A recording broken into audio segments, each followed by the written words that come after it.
एक बार एक व्यक्ति बौद्ध भिक्षु के पास आता है और कहता है, मास्टर, मैं एक बहुत ही सीधा और अच्छा व्यक्ति हूँ। इतना सीधा ही आपने आज से पहले ही मुझसे सीधा व्यक्ति नहीं देखा होगा। मैं हमेशा ही सबकी मदद करने की कोशिश करता हूँ, सबको खुश रखने की कोशिश करता हूँ, लेकिन सब मेरा फ़ायदा उठाते हैं, मेरा मजाक बनाते हैं और कोई भी मुझे गंभीरता से नहीं लेता। यहाँ तक कि मेरे घर वाले भी मेरी इज्जत नहीं करते और ना ही घर के किसी महत्वपूर्ण काम में मेरी राय लेते हैं, जबकि अपने दोनों भाइयों की तुलना में मैं सबसे ज़्यादा काम भी करता हूँ, घर वालों की बात भी मानता हूँ, माँ बाप की सेवा भी करता हूँ और घर के सभी लोगों को खुश रखने की कोशिश करता हूँ। लेकिन मेरी भावनाओं को कोई भी नहीं समझता, सब मेरा फ़ायदा उठाते हैं। आखिर मेरे साथ ही ऐसा क्यों होता है? व्यक्ति की पूरी बात ध्यान से सुनने के बाद बौद्ध भिक्षु बोले, किसने कहा कि तुम एक सीधे और अच्छे व्यक्ति हो? असल में तुम एक अच्छे व्यक्ति होने का दिखावा कर रहे हो। ये सुन उस व्यक्ति को बुरा महसूस हुआ, लेकिन वो फिर भी बौद्ध भिक्षु की बात सुनता रहा। बौद्ध भिक्षु ने उससे पूछा, अच्छा बताओ, तुम हर व्यक्ति की मदद क्यों करना चाहते हो? क्यों तुम सबको खुश रखने की कोशिश करते हो? व्यक्ति ने कहा, ताकि सामने वाला मुझे भी खुश रखे, मेरी बात माने, मेरी इज्जत करे, मेरी भावनाओं को समझे और मुझे एक अच्छा इंसान माने। बौद्ध भिक्षु ने कहा, बस यही तुम्हारी समस्या है कि तुम दूसरों को खुश रखने का प्रयास कर रहे हो ताकि वो भी तुम्हें खुश रखे। तुम अपनी खुशी दूसरों के अंदर ढूंढ रहे हो।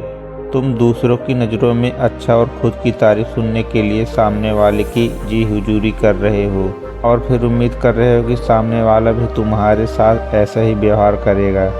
तो ऐसा नहीं होता, क्योंकि कोई भी ऐसे व्यक्ति को गंभीरता से नहीं लेता जो लोगों की हर बात में हाँ मिलाता है। अब मैं तुम्हें कुछ ऐसी आदतें बताता हूँ जो तुम और तुम्हारे जैसे खुद को अच्छा मानने वाले लोगों के अंदर होती है।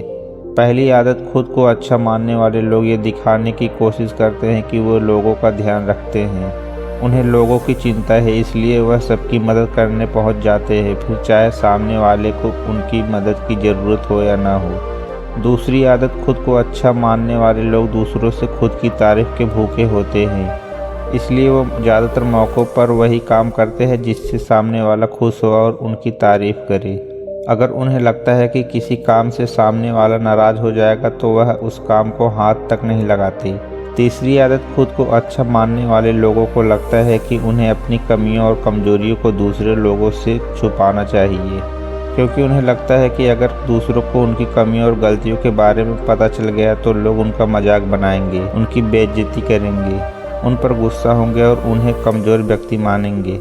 चौथी आदत, अच्छे लोग खुद की ज़रूरतों, खुद की प्राथमिकताओं को सबसे ऊपर रखने से डरते हैं, क्योंकि उन्हें लगता है कि ऐसा करने से ही दूसरे लोग उन्हें स्वार्थी समझेंगे और फिर वो लोगों की नज़रों में एक अच्छे इंसान नहीं रह जाएंगे। पांचवी आदत, खुद को अच्छा समझने वाले लोग मानते हैं कि वो केवल तभी खुश रह सकते हैं जब उनके आसपास हर इंसान खुश रहे, इसलिए वो अपने आसपास के हर व्यक्ति को खुश रखने की कोशिश करते हैं। अब तुम्हें सुनने में लग सकता है कि इन आदतों में क्या बुराइयां हैं। सबका भला करना तो अच्छी बात है, लेकिन समस्या यह है कि खुद को अच्छा समझने वाले लोग असल में जैसे दिखते हैं वैसे होते नहीं।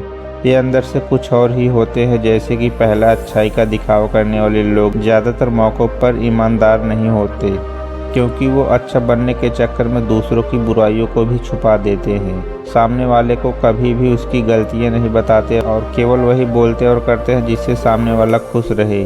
दूसरा, खुद को अच्छा समझने वाले लोग दूसरों को खुश करने के पीछे इतने पागल होते हैं कि वो कई बार ज़रूरी और दूसरों के लिए महत्वपूर्ण बातों और कामों को भी उनसे छिपा कर रखते हैं और उन्हें बताते नहीं ताकि सामने वाला उनसे खुश रहे। तीसरा, अच्छे लोग अपनी ज़रूरतों और कामों को महत्व नहीं देते, इसलिए ये दूसरों से सीधे अपना काम करवाने से घबराते हैं, जिसकी वजह से ये दूसरे लोगों के साथ चालाकी करने की कोशिश करते हैं अपने ज़रूरी कामों को करवाने के लिए भी, जैसे कि सामने वाले की चापलूसी करना या फिर उसके किसी काम के बहाने अपना काम भी कर लेना। चौथा, खुद को अच्छा मानने वाले लोग केवल पाने की उम्मीद से ही कुछ देते हैं या इस बात का दिखावा करते हैं कि यह लोगों की मदद करना चाहते हैं, लेकिन यह मदद सिर्फ इसलिए करते हैं ताकि सामने वाला उनकी तारीफ करे, इन्हें अच्छा इंसान समझे और ज़रूरत पड़ने पर इनकी भी मदद करे। लेकिन अगर इन्हें मदद के बदले मदद नहीं मिलती तो ये गुस्सा हो जाते हैं, सामने वाले से अंदर ही अंदर नफरत करने लगते हैं और उससे बदला लेने का मौका ढूंढने लगते हैं।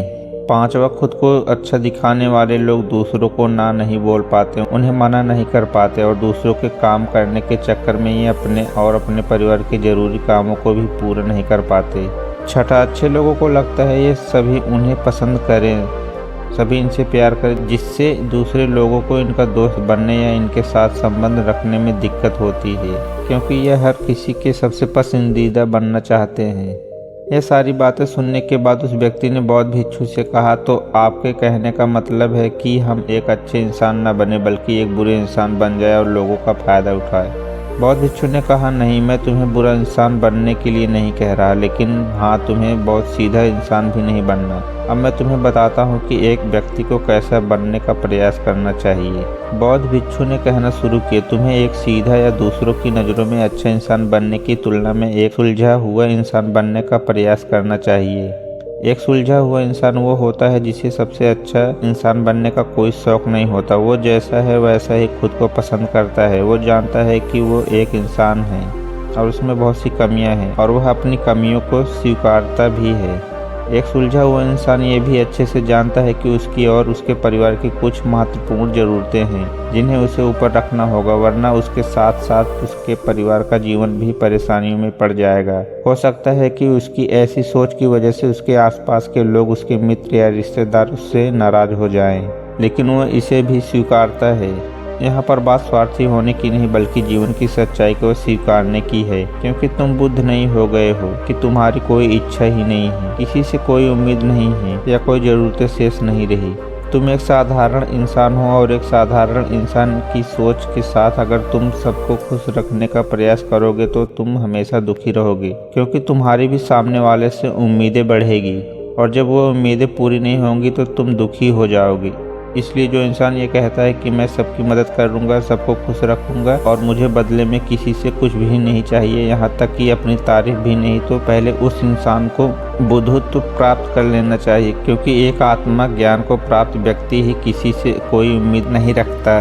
पर क्योंकि आत्मा ज्ञान को प्राप्त करना सबके बस की बात नहीं है, इसलिए तुम्हें इस जीवन के सत्य को स्वीकारना होगा और खुद को शोषण का शिकार भी होने से बचाने के लिए एक सीधा इंसान बनने की बजाय एक सुलझा हुआ इंसान बनने का प्रयास करना होगा।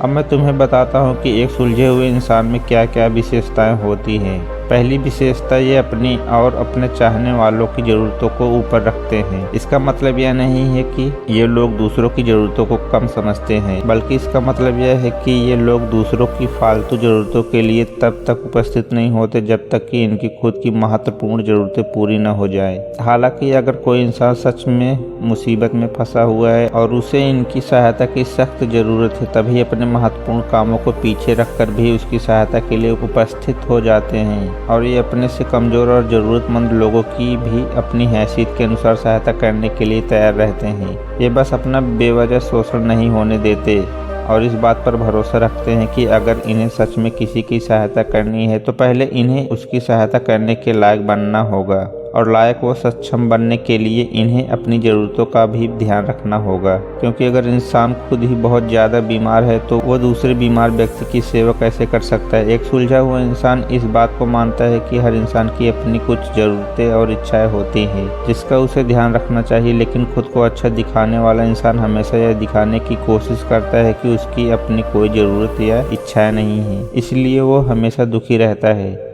दूसरी विशेषता, एक सुलझा हुआ इंसान इस बात को अच्छे से जानता है कि वह अपने आसपास के हर इंसान को खुश नहीं रख सकता, इसलिए वो केवल उसी इंसान को खुश रखने का प्रयास करता है जो उसके लिए मायने रखते हैं, जो सच में उससे प्यार करते हैं, उसकी परवाह करते हैं। लेकिन अगर उसकी बहुत कोशिश करने के बाद भी सामने वाला उससे दूरी बनाने का प्रयास करता है, उससे खुश नहीं रहता या फिर उसके साथ सहज महसूस नहीं करता, तो फिर एक सुलझा हुआ इंसान ऐसे व्यक्ति से दूरी बनाने से भी पीछे नहीं हटता, फिर चाहे वो उसका परिवारजन, संग संबंधी या मित्र क्यों ना हो। सिर्फ उसे खुश रखने या सामने वाले की नज़रों में अच्छा इंसान बनने के लिए इस तरह वो खुद को बेवजह दुखी होने से बचा लेता है। लेकिन जो अच्छा होने का दिखावा करते हैं वो सबको खुश करने के चक्कर में अपने जीवन के सबसे महत्वपूर्ण इंसान को ही दुखी कर बैठते हैं, जो कि वो खुद हैं। तीसरी विशेषता, एक सुलझा हुआ इंसान वैसा जीवन जीने का प्रयास करता है जैसा वो जीना चाहता है। वो सिर्फ किसी दूसरे को खुश करने के लिए अपने जीने का तरीका नहीं बदलता। इसका मतलब यह नहीं है कि उनके जीने का तरीका ऐसा है, वो बस दूसरे क्या कहेंगे इस चक्कर में अपना मन मार कर नहीं रहता है और खुलकर पूरे जोश और उत्साह के साथ अपना जीवन जीता है। जेन मास्टर ने आगे कहा, अगर तुम अपने जीवन से संतुष्ट नहीं हो तो अपने आप से 2 प्रश्न पूछो। पहला, क्या मैं अपने लिए वो जिंदगी बना रहा हूँ जो असल में अपने लिए चाहता हूँ, और दूसरा, अगर मैं नहीं बना रहा तो क्यों नहीं बना रहा। जब तुम इन दोनों सवालों के बारे में गहराई से विचार करोगे तब तुम जान पाओगे कि तुम अपनी मनचाही जिंदगी सिर्फ इसलिए नहीं बना पा रहे हो क्योंकि तुम दूसरों के सामने अच्छा बनने का प्रयास कर रहे हो, जिसकी वजह से तुम अपनी इच्छाओं और जरूरतों को प्राथमिकता नहीं देते हो और दूसरों को ही खुश करने में लगे रहते हो। इसलिए अगर तुम एक खुशहाल और मनचाही जिंदगी जीना चाहते हो तो एक सुलझा हुआ इंसान बनने का प्रयास करो, ना कि सीधा इंसान। इतना कहकर बौद्ध भिक्षु मौन हो गए। व्यक्ति को भी अब समझ आ चुका था कि उसे एक सुलझा हुआ इंसान बनना है, ना कि सीधा। उसने इतनी मूल्य जानकारी के लिए बौद्ध भिक्षु का धन्यवाद किया और वहां से चला गया। दोस्तों, उम्मीद करता हूँ कि आपको इस कहानी से बहुत कुछ सीखने को मिला होगा। अगर वीडियो अच्छा लगा हो तो नीचे कमेंट में हमें ज़रूर बताएं। तो मिलते हैं अगले वीडियो में।